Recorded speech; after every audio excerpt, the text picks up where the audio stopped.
What's going on, everybody? All right, right here with Brian's truck, the Board Woodworker. Go check out his channel. We're going to let him talk about what all he's done to it. We're going to take a tour of it, and I'm going to let you hear his experience with towing. Was it 9,000 or 10,000 pounds? Yeah, it was about 9,000 pounds, about 8,500. So for everybody that says, can a Tundra tow? You're about to find out firsthand. I don't really tow much with mine, so I can't give my thoughts on this because I've never really done it. But this man right here has, and we're going to hear his. Let's get it turned around, show you the truck, see what he thought about towing with it. All right, what you got done to it?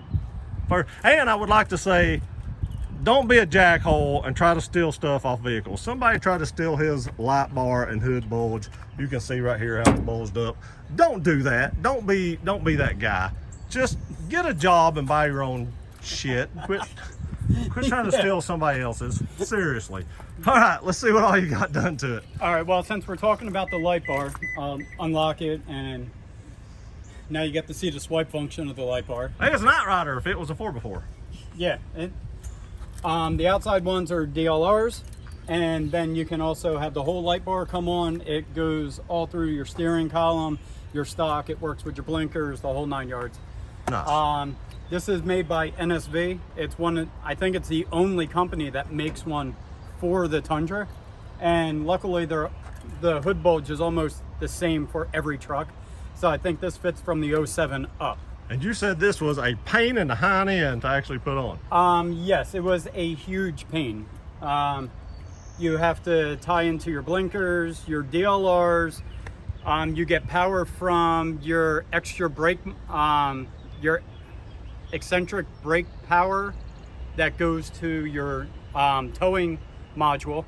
That's all the way up behind your radio, so you have to take the whole dash out. Oh God. Yeah, it's a bit of a pain, but I love it now that I have it. You can see They it. Still have it because they can't steal it because it's a pain to get out. Yeah, you can't take these out. So if you see this, I'm not, saying, hey, you can't do this. It's not a challenge to try to take one out. I'm just saying it's not worth your time because somebody's going to see you. So don't break somebody else's truck for being a moron. Yeah. Another thing I've recently done is I got Virginia tags on. So now everybody knows I moved. I am now a Virginian. Welcome to more of the South. Yeah. Well, I'm in Tennessee right now. Well, that's true. Welcome to the South. But I live in Virginia, yeah. The headlights that I got, these are like replica Alpha Al. I got them really cheap compared to all the other ones. They were only like $4.50 for the pair. But you know.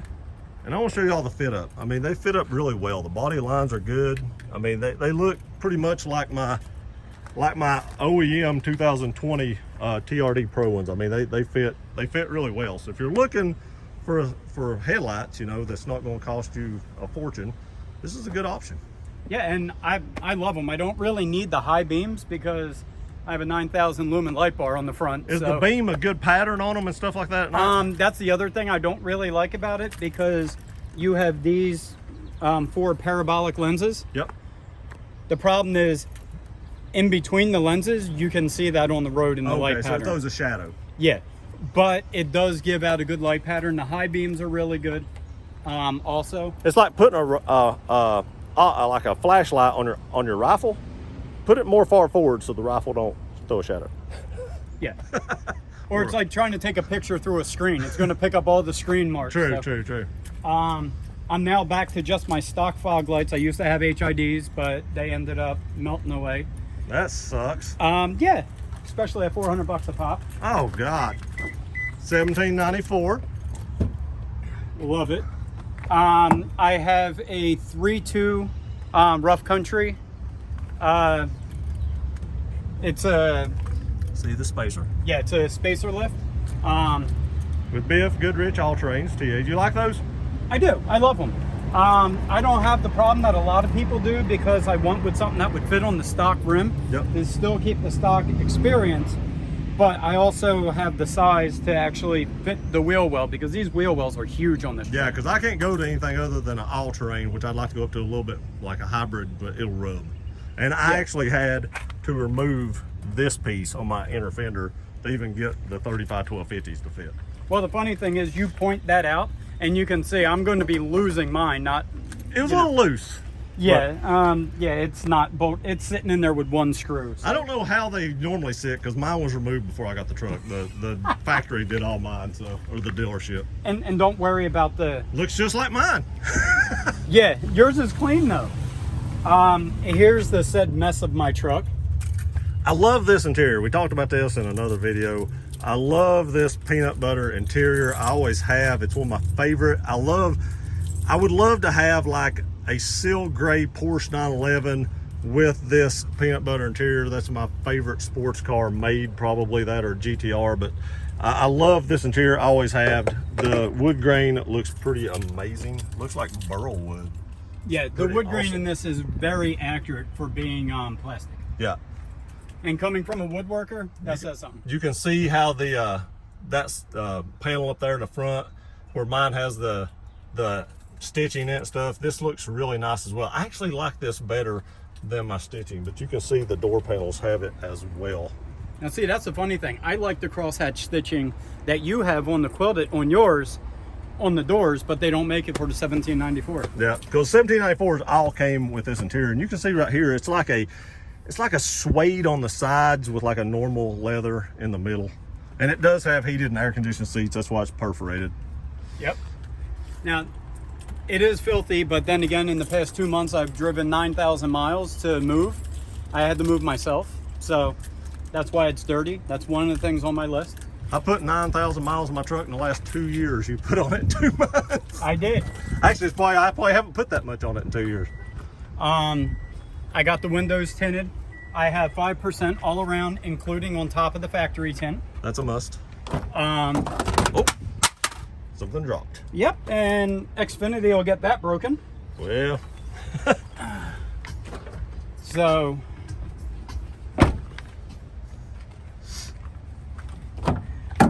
as you can see, I have all LEDs through the whole thing, including the little T15 that's underneath for the emergency brake. Nice. So, see, I have the all that. seats fold up just like all Tundras do. Back glass rolls down just like that. Yep, and you can see it does have like the suede on the sides back here too. yep, the Pretty seats, awesome. the seats match. I love those seats, man. What's this cover? This is a Paragon cover. It doesn't open as well as it should because moving stuff down here, I ended up bending the rail a little bit. Yeah. But so is it slide? yeah, Okay. it slides and accordions in. Nice. I can actually, I can show you that. Don't mind my trash because now that we live in the South, I have to take it to the dump myself. Yep, I do that same thing. You just want to push on there for me? Okay.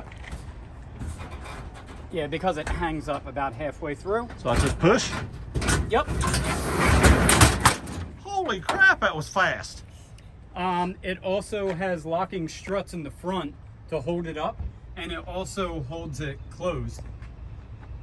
And that's why you have this, because... Nice. That was quick, fast, and in a hurry. That's way quicker to do than mine. And that's one of the reasons I don't like the tri-flip or the bi-flip, Yeah. is because now, and this also has a quick release, I can go in, I can pull 2 buttons, twist it, and take the whole thing right out and have an open bed if I need it. Nice. So, The liner thing. yeah, I did the bed liner. Did you do that yourself? No, but I will be doing a video on how to do it because you can see through moving and bringing some of my machines down here. Scratching and chipping. Yeah, it's all the way down the metal, so I got to redo that. Exhaust, this thing sounds mean, just for the record. That is the Outlaw Extreme. I'll start it. Here we go. We're gonna hear it. It was loud. I just warned y'all. It sounds better than a CRX.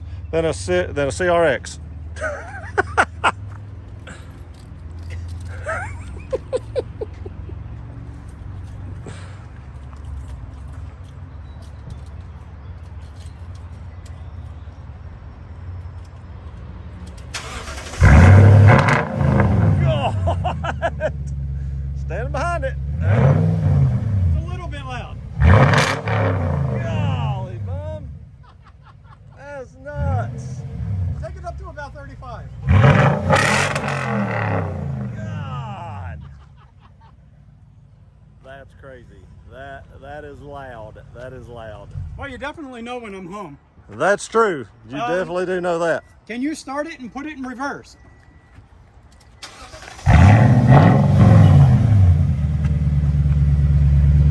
Because I also went out and got the Headlight Revolution 1000 lumen reverse lights. That's So crazy. that will literally light up the whole back fence over here, and it's great. What I found with my reverse lights, because mine are LED, that when I put the LED lights in here for my tag, that with all that light back here, it drowned out my backup camera if it was a little dirty, and I couldn't back up as well. So I wound up taking my tag lights out and just leaving the reverse You can lights. shut it off if you want. What I normally do is I just keep my, like if I walk around the back of the truck, I'll just naturally wipe off my camera. Yeah, because if they get a little dirty with the tag LEDs, it would really distort that camera Oh yeah, definitely. with the dirt on it. Um, And I don't keep mine clean. oh, you don't keep yours clean. You're looking at mine. I mean, I literally have stuff caked in the handles of my truck. Yeah, but you've got an excuse. You've been moving. Yeah, I've been moving. And of course, the big S&B. You need Yep. the S&B. And that's all Andy's fault. You don't have your thing in. No, I don't, because when I moved from Jersey, you know, and maybe I followed your initial instructions. Oh, whoa. I put up a rebuttal of that video. But these are amazing intakes. And his is the newer one. I got the old one. His actually has seals in it and stuff where mine didn't. Mine actually screws into this. It has a seal that holds that now. Just a little bit different install. His is probably better because it's the newer version. They probably did better seals and you know, it keeps heat out better. It keeps just stuff out of your filter better. So they've actually upgraded those since I did mine. Yeah, and that's really about it. Unless, of course, the battery that died on me about 2 months ago. I mean, I keep waiting on mine to die because I hear horror stories about Tundra batteries, and mine's still the factory battery, but I keep waiting on it to mine was up until about 62,000 miles. to crap out. Well, I've got 43 on mine, so I've probably got. Yeah, you got a while. I'm on battery number 3. Hondas are not supposed to be that bad on batteries. Jeez, Honda, come on. But yeah, that's really about all I did to it. Nice. Most of my stuff is really just lighting and tires. Looks good though. You did it. It's very nice. I like it. So I know I told you all that I was going to get his opinion on towing. That video was just a little long. So what I'm going to do is I'm going to do a second video, and we're going to talk to Brian here about towing all that weight he towed down here with his Tundra to move to Virginia. I appreciate y'all watching this video. Please like, share, and subscribe. We'll see you next time.